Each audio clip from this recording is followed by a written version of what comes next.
there's no excuse. You've been loosed. This is From Destruction to Dignity with Janice Ponds. Each week, Janice shares her wisdom to enlighten, educate, and advance the culture in America today. Janice Ponds is a mother, author, and free thinker, and your host for our podcast this evening. Now let's join your host, Janice Ponds. Greetings, greetings, greetings. Come on in the house. Come on in. Welcome home. Welcome, welcome, welcome. I am so glad that you are here. My name is Janice Ponds. I am the host of this show, of this podcast, From Destruction to Dignity, Clinical Perspectives, Spiritual Truths. Listen, there's a lot going on. We're well into 2023. And let me tell you, the ante has been upped. What do I mean by that? That means that there has been a fierce uptick in the targeting of specific areas that affect us as Americans in the Constitutional Republic of the United States of America. And we're going to dive into something that it is a flat out crisis in this nation. Now, listen, you all know that I have a strong heart towards people that are dealing with addiction issues, mental health issues, any kind of issues, because I know the value of intervention. Because what we're doing here, provoking thought, bringing awareness, and pointing people towards intervention. And the need for that has never been more dire than ever. And what we're going to dive into tonight, here in the month of February, is something that is a crisis in our nation, and we need to be talking about it. How will we ever know that we need to do something if we don't talk about what's going on? So you know me, I'm going to go there, particularly as it relates to wellness, mental health, and if it relates to our children and youth, it comes to the top of my list. Okay, so what we're going to look at tonight is something that's going on that is really disturbing. And we're talking about the poisoning deaths of America's children. The poisoning deaths of America's children. Now, we're going to go through a process that's going to connect the dots here. And then we'll get at the end, we're going to talk about how this connects to adults and the stages of addiction. Okay, but let's start with what's going on right now. Because listen, we're going to look at some staggering numbers tonight, but it's true. When I was looking at this, I go cross-document, and of course, this is fair use. And I was looking like, well, wait a minute, they said what over here? Then I cross-document, and I was like, wow, let's go there. So listen, the poisoning deaths of America's children. There has been nearly a 1,400% rise in young children ingesting cannabis edibles. Did you know that?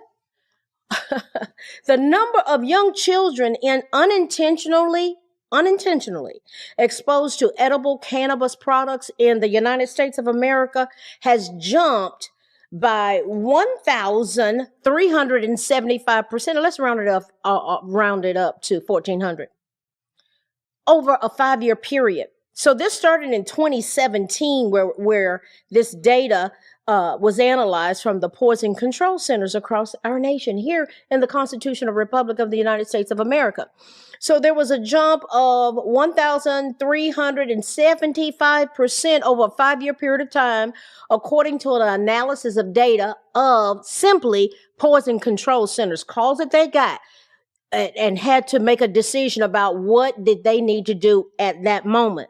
So in 2017, centers received, now listen to the comparison here, guys. In 2017, the poison control centers received 207 reports of children ages 5 years and younger who had ingested edible cannabis. Well, let's jump forward to 2021. We went from 207 cases of children under 5 that in 2021, it was 3,054 such cases being reported. And this was published in Pediatrics, and it's been published in a lot of other places that I looked at, and it's just like, it's fair use because it's all over everywhere, because it's a huge issue in the medical community. Many of the children, they experienced, of course, some specific types of clinical effects, such as depression of their central nervous system, impaired coordination, confusion, agitation, increased heart rate where their little heart was racing, and just overwhelmed with anxiety, and dilated pupils. Now, there were no deaths that were reported, but there were degrees of intensity in terms of what happened. And so we're going to get into that. Now, these exposures can cause some significant toxicity that really the child ends up in the hospital. Anytime you're in a situation where we got to get the baby to the hospital, or the poison control center is get that child to the ER right now. So Dr. Marit Tweet of Southern Illinois University in Springfield and Dr. Tweet's colleagues, they took all this data from across the United States of America, from the poison control centers, and they analyzed this data. Thank God for people that's what they like to do, because that's how we can look at trends and go, wait a minute. What kind of focus do we need to be having here? What kind of education measures do we need to focus in these particular areas? What are the interventions that possibly need to occur? Because you know me, provoke thought, bring awareness, point people towards intervention. That's how lives are saved. Lives are saved. So listen to this. We got some staggering numbers. Listen, about 97% of the exposures that happened during that 5-year period of time from 2017 to 2021, 97% of the exposures occurred in residences, in homes, not out on the playground, not in not on the street while they were skateboarding or whatever, in residences. And check this out. 90% happened in the child's own home. That has so many implications to me.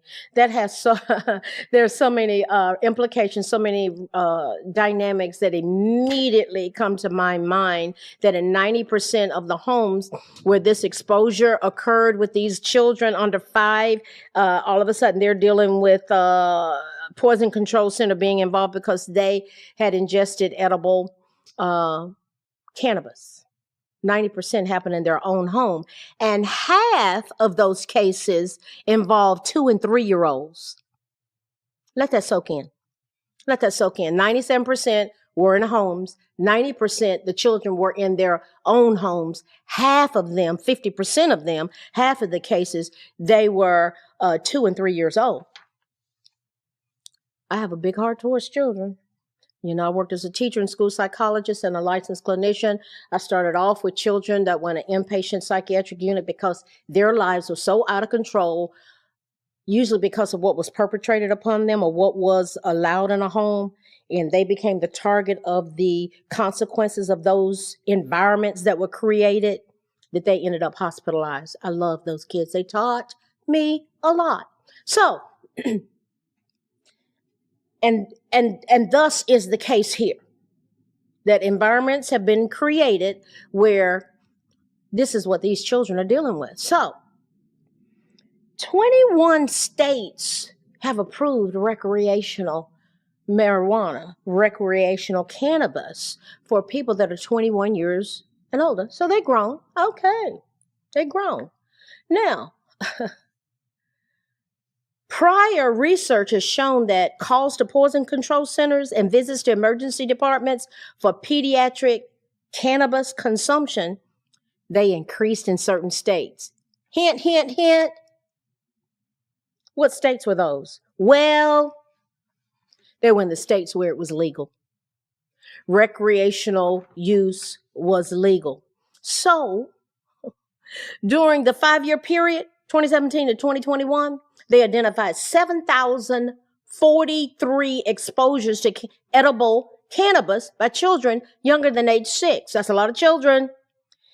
In 2.2% of the cases, the drug had a major effect on the child, defined as either being life-threatening or having residual disability, disabled. 21.9% or 22% of the cases resulted in moderate symptoms that were more pronounced, prolonged, or systemic than minor effects. About 8% of the children were admitted to critical care units. 8%. 14.6%, let's round it up, 15% were admitted to non-critical units. So they were hospitalized. Of 4,827 cases for which there was information about the clinical effects of the exposure, 70% of those children involve central nervous system depression. What happens when somebody's central nervous system is depressed?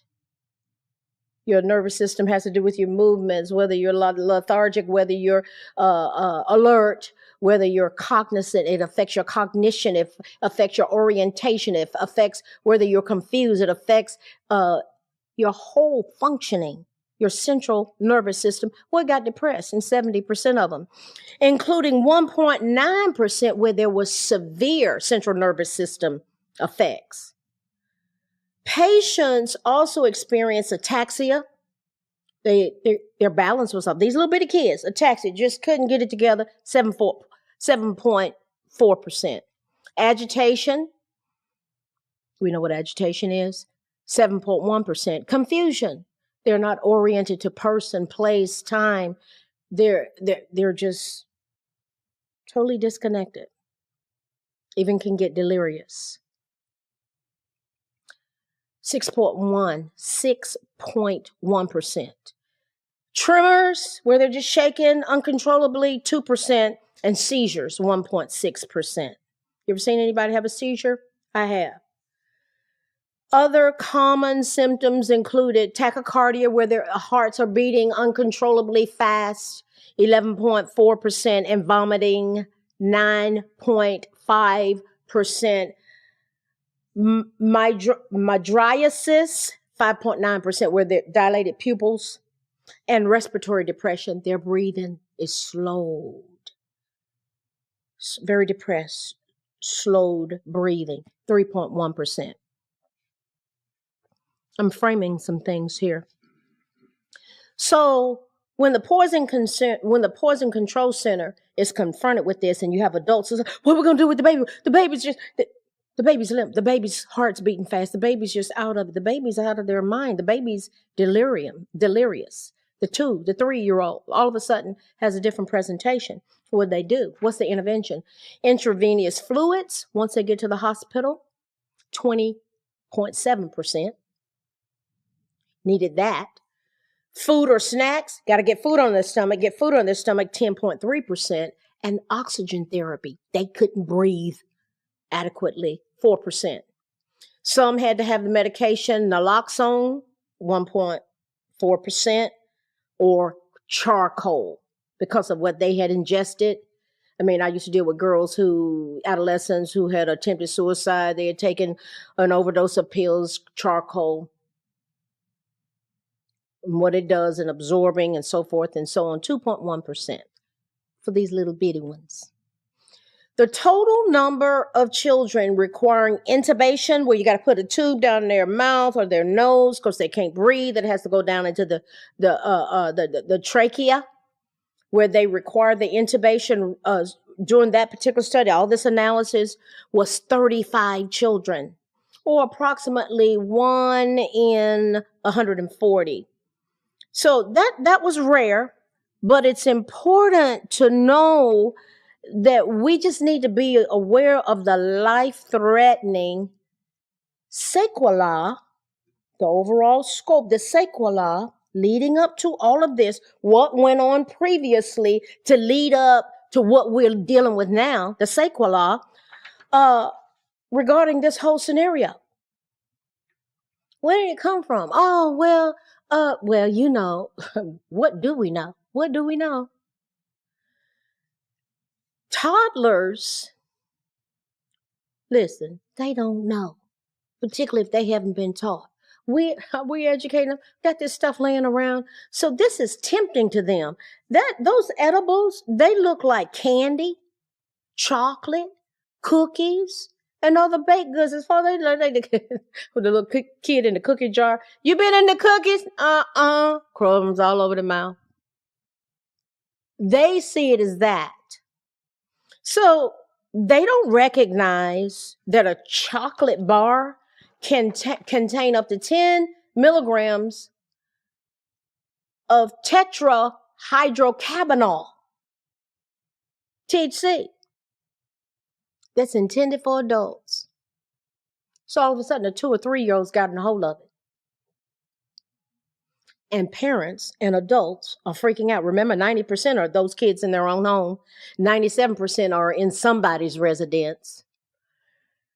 So this is also going on in older children. But these little ones, it's like they're trying to figure out what happened.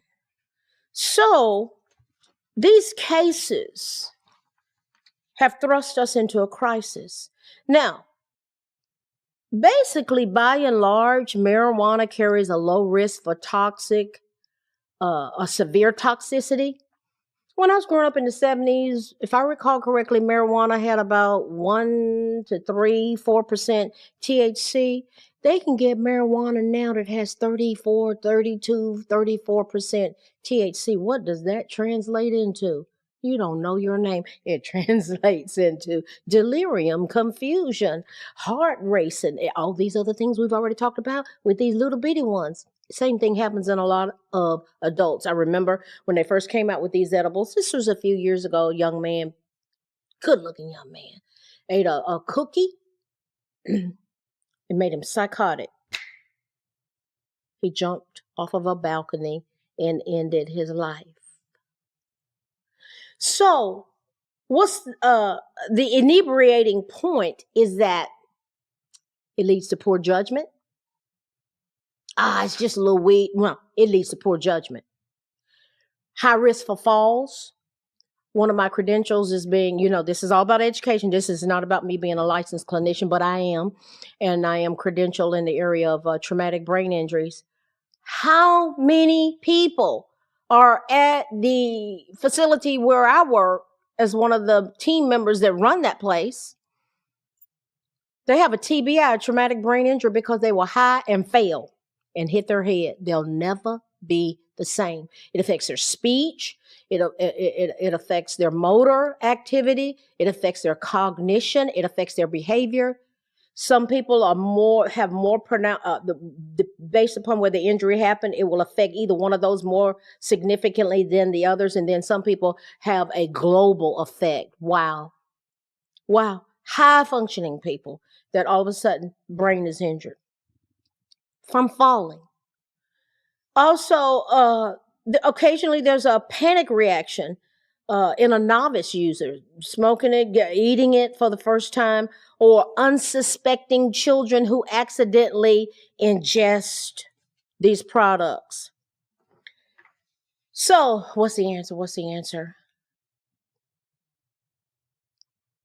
Well, a lot of discussion is going on because, look, you heard the numbers. It's increased 1,400%. They're talking about changing how the products are packaged. That's one thought. Okay. When you're in these circles, you're supposed to be the one that can come to the table and offer solutions. That's what I do all day long. You gotta quickly move, think, see the whole big picture. Changing how the products are packaged, that has a lot of implications. Limiting the maximum dose of drug per package. And educating the public about the risks of children. I'm telling you, we need to be educating children.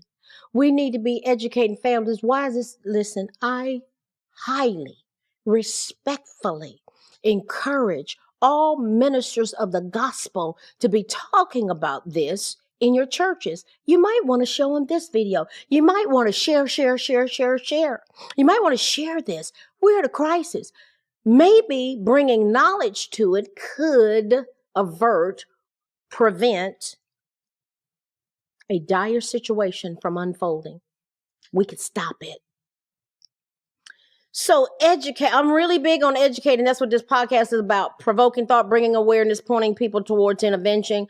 Who knows if they'll change how it's packaged? Who knows if they're going to limit the maximum dose of the drug that's in a package? It's all about this right here. It's all about this. There are entities that don't care. Which segues me into something that's serious as it relates to children. And it's how the cartel is targeting this constitutional republic of the United States of America. And our borders are wide open. And you know what's coming across that border? We got the edible marijuana. And here in Tulsa, you got marijuana on every corner now, the dispensary. I never would have thought that was the case. But let's see where we're at now. Fentanyl deaths. Fentanyl, the largest number of deaths of children who are dying of fentanyl poisoning at a rate faster than any age group are those that are under 14. This just came out the end of January of this year. So they have a group that is actively involved, activists, FAF, Families Against Fentanyl. It's a nonprofit organization spreading awareness about the deadly opiate. And that's it, spreading awareness. That's what I want to provoke thought, bring awareness. Provoke thought, bring awareness.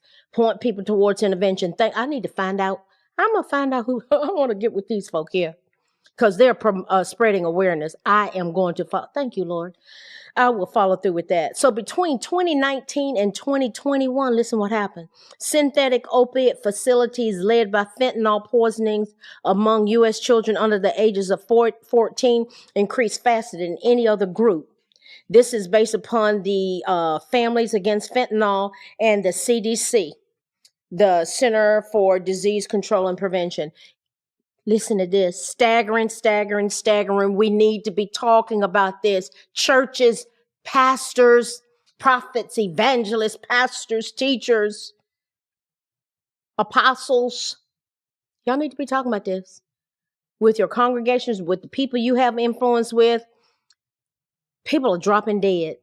Infant fentanyl deaths increased twice as fast between 2019 and 2021. Fentanyl deaths among toddlers between the ages of 1 and 4 more than tripled between 2019 and 2021.